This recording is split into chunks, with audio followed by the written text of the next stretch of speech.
Using KFIs to supersize your business. Sharon Horne-Ellstrom here. Today we're talking about the financial SOAP process, step 4, which is P for progress. Well, how do you know you're making progress? How do you know what you're doing in your business is working? Well, we have things called key performance indicators. In this case, specifically key financial indicators.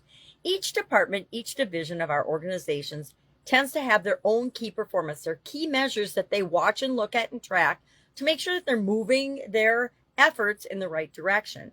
Key financial indicators and keeping track of our finances is no different. I'm going to share the top 7 key financial indicators, KFIs, and you can choose if any of these make sense for you or what you do and do not want to do in your business or what you are or are not doing already in your business.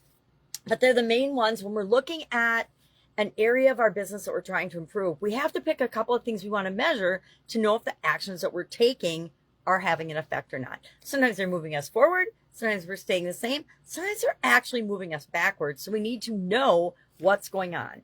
And some things fluctuate all the time. So what are these 7 key performance indicators? Number 1, net worth, assets minus liabilities. Typical business measure, right? Savings rate, what is our savings divided by income? Debt to income ratio, monthly debt payments divided by gross monthly income.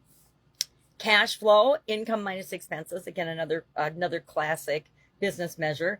Emergency fund ratio, savings plus monthly expenses. How long can your business go based on the amount of resources you have set aside in case of an emergency?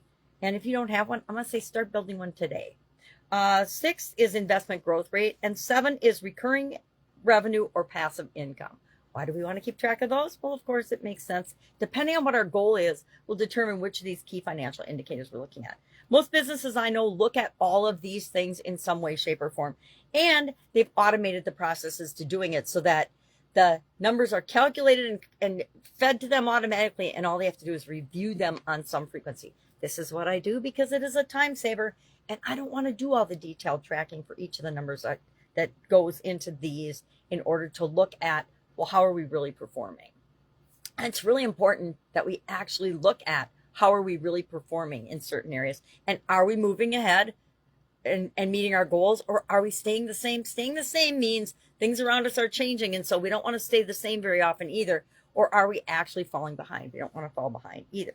So let's look at somebody's story. Let's look at, I want to say, Omar's story on this and what he's, no, let's not do Omar. Let's do Maya. Maya is our freelance. She's growing her freelance business, and her goal is to build a consistent $5,000 a month income from freelancing with at least 50% profit margin. So that's just her goal. Your goal is probably something totally different. It doesn't matter. This is just for illustrative purposes. Her key indicators that she tracks are monthly revenue, monthly expenses, profit margin, and number of active clients. Why? Because she knows the more clients she has, the more revenue she has, etc. And a lot of her expenses stay the same. We have a lot of fixed expenses and then variable expenses. Our fixed ones are the same no matter how many clients we have, no matter what we're doing, whether we're getting any income or not, we still have those expenses. And she's tracking progress. She uses a simple dashboard in Notion to input monthly numbers. She analyzes client churn rate, average revenue per client, and profitability. Her goal is to reduce time spent per project while maintaining quality, which she tracks using a time logging app. So I like this one because it's an example of some different ways of tracking her productivity as she's building her business. And her progress tip is to have a monthly CEO day where she audits her income sources and expenses and then tweaks her offers and pricing accordingly. I think that's a great idea. Omar, one of my other clients, he actually has a day of the week, every day of the week. And another one of my clients, Jasmine, has Financial Friday, where she every single Friday looks at her indicators and what she's doing financially for her business as she's growing and building and supersizing it. So how do we take this in a simple 4-step process and make it our own and use it for ourselves? Well, specifically with respect to finances, and it doesn't matter what your role in the organization, either personal finances or personal and budgeting for your department, your division. If you've got the whole shebang, the whole business, pick 3 to 5 things that you're going to look at. 3 to 5 key financial indicators that you're going to look at on some frequency, and we'll talk about the frequency in a future step.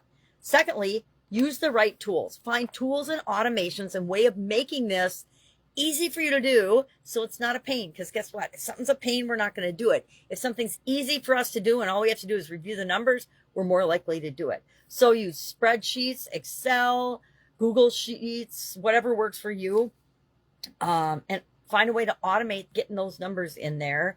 Budgeting apps are available. I don't use any of these, but YNAB, Mint, Monarch, personal finance platforms like Personal Capital and Rocket Money.